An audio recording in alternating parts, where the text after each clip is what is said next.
ಎಲ್ಲರಿಗೂ ನಮಸ್ಕಾರ. ಇವತ್ತು ನಾನು ಅಟ್ರೋಪಿನ್ ಸಲ್ಫೇಟ್ ಬಗ್ಗೆ ಮಾತಾಡ್ತಾ ಇದ್ದೇನೆ. Atropine sulphate is a tropine alkaloid and cholinergic muscarinic antagonist act by the blocking acetylcholine neurotransmitter. Acetylcholine neurotransmitter ಏನು ಎಕ್ಸೆಸಿವ್ ಪ್ರೊಡಕ್ಷನ್ ಮಾಡ್ತಾ ಇರುತ್ತೆ ಅದನ್ನು ಇನಿವೇಟ್ ಮಾಡುತ್ತೆ ಇದು. ಮತ್ತು ಇದನ್ನು ಎಲ್ಲಿಂದ ರೆಡಿ ಮಾಡ್ತಾರಪ್ಪ ಅಂದರೆ ಬೆಲೆಡೋನಾ ಎಂಬ ಒಂದು ಪ್ಲ್ಯಾಂಟ್ ಇರುತ್ತೆ. ಆ ಪ್ಲ್ಯಾಂಟಿಂದ ಈ ಮೆಡಿಸಿನ್ನ ತಯಾರು ಮಾಡಿರ್ತಾರೆ. ಯೂಸಸ್ ಎಲ್ಲೆಲ್ಲಿ ಮಾಡ್ತಾರೆ ಅಂದರೆ ಒಂದು ಅಸ್ತಮಾ ಪೇಷೆಂಟಿಗೆ ಯೂಸ್ ಮಾಡ್ತಾರೆ, ಅಂದರೆ ಜಾಸ್ತಿ ಮ್ಯೂಕಸ್ ಸೆಕ್ರೇಷನ್ಸ್ ಆಗಬಾರ್ದು ಪೇಷೆಂಟಿಗೆ ಅಂತೇಳಿ.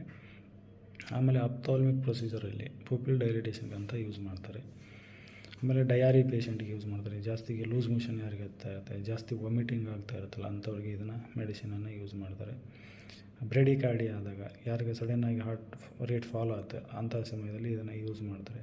ಆಮೇಲೆ ಆರ್ಗನೋಫಾಸ್ಫರಸ್ ಪಾಯ್ಸನಿಂಗ್ ಆದಾಗ ಈ ಮೆಡಿಸಿನನ್ನು ಯೂಸ್ ಮಾಡ್ತಾರೆ. ಬೇರೆ ಬೇರೆ ರೀತಿಯಲ್ಲಿ ಯೂಸ್ ಮಾಡೋದ್ನಾಗ ಇದು ಡೋಸಸನ್ನು ಸ್ವಲ್ಪ ಹೆಚ್ಚು ಕಡಿಮೆ ಮಾಡ್ತಾ ಇದ್ದಾರೆ, ಕ್ಯಾಲ್ಕುಲೇಷನ್ ಮಾಡಿ ಕೊಡ್ತಾರೆ. ಅಂದರೆ ಇವನ್ ಇಂಟ್ರಾವಿನಸ್ಲಿ ಕೊಟ್ಟಾಗ ಬೇರೆ ಥರ ಡೋಸ್ ಇರುತ್ತೆ, ಅಥವಾ ಓರಲ್ ಫಾರ್ಮಲ್ಲಿ ಕೊಟ್ಟಾಗ ಬೇರೆ ಥರ ಇರುತ್ತೆ.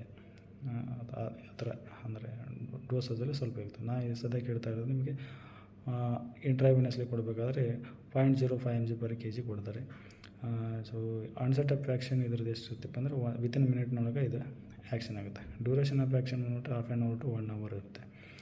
ಸೊ ಈ ಮೆಡಿಸಿನನ್ನು ಒಂದು ಹಾರ್ಟ್ ರೇಟ್ ಇನ್ಕ್ರೀಸ್ ಮಾಡಲಿಕ್ಕೆ ಕೊಡ್ತಾರೆ. ಆಮೇಲೆ ಜಾಸ್ತಿ ಸೆಕ್ರೀಷನ್ಸ್ ಆಗ್ಬಾರ್ದು ಅಂತ. ಈಗ ಸಲೈವಾಗಿರ್ಬೋದು, ಅಥವಾ ಜಾಸ್ತಿ ಮ್ಯೂಕಸ್ ಪ್ರೊಡಕ್ಷನ್ ಆಗಿರ್ಬೋದು, ಅಥವಾ ಬಾಡಿಯಲ್ಲಿ ಸ್ವೆಟ್ ಬರ್ತಾ ಇರುತ್ತೆ. ಈ ಪ್ಯಾರಾಸಿಂಪಥೆಟಿಕ್ ನರ್ವಸ್ ಸಿಸ್ಟಮಲ್ಲಿ ಯಾಕೆ ಮಾಡೋದಂದರೆ ನಿಮ್ಗೆ ಏನಾಗುತ್ತೆ, ಒಂದು ಜಾಸ್ತಿ ಮ್ಯೂಕಸ್ ಸೆಕ್ರೇಷನ್ಸ್ ಆಗೋಲ್ಲ, ಆಮೇಲೆ ಜಾಸ್ತಿ ಸಲೈವ ಪ್ರೊಡಕ್ಷನ್ ಆಗೋಲ್ಲ. ಸಿಂಪಥೆಟಿಕ್ ನರ್ವಸ್ ಸಿಸ್ಟಮಲ್ಲಿ ಆ್ಯಕ್ಟ್ ಆಗೋದ್ರಿಂದ ಏನಾಗುತ್ತೆ, ನಿಮಗೆ ಜಾಸ್ತಿ ಬಾಡಿ ಸ್ವೆಟ್ ಬರೋಲ್ಲ, ಈ ಥರ ಎಲ್ಲ ಇರುತ್ತೆ.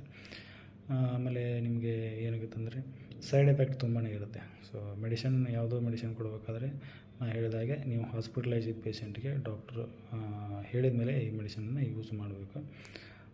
ಕಾಮನ್ನಾಗಿ ಸೈಡ್ ಎಫೆಕ್ಟ್ ಏನಪ್ಪ ಅಂತಂದರೆ ಇದು ಸೆಕ್ರೇಷನ್ಸ್ನ ಇನಿಬೇಟ್ ಮಾಡೋದ್ರಿಂದ ಏನಾಗುತ್ತೆ, ಒಂದು ಡ್ರೈ ಮೌತ್ ಆಗುತ್ತೆ, ಅಥವಾ ಕಾನ್ಸ್ಟಿಪೇಷನ್ ಆಗುತ್ತೆ, ಅಥವಾ ಐ ಇರಿಟೇಷನ್ ಆಗ್ಬೋದು, ಅಥವಾ ಬ್ಲರ್ಡ್ ವಿಷನ್ ಆಗ್ಬೋದು, ಅಥವಾ ಗಿಡ್ಡಿನೆಸ್ ಬರ್ಬೋದು, ಈ ಥರ ಎಲ್ಲ ಇರುತ್ತೆ. ಸೊ ಸಾಕಷ್ಟು ಸೈಡ್ ಎಫೆಕ್ಟ್ ಇರ್ತವೆ.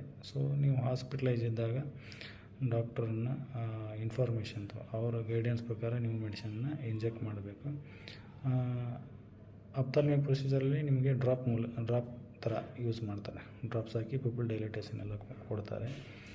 ಯಾವುದೋ ಡಯಾಗ್ನೋಸ್ಟಿಕ್ ಪ್ರೊಸೀಜರ್ ಮಾಡಬೇಕು ಇಂಟ್ರಾವಿನಸ್ಲಿ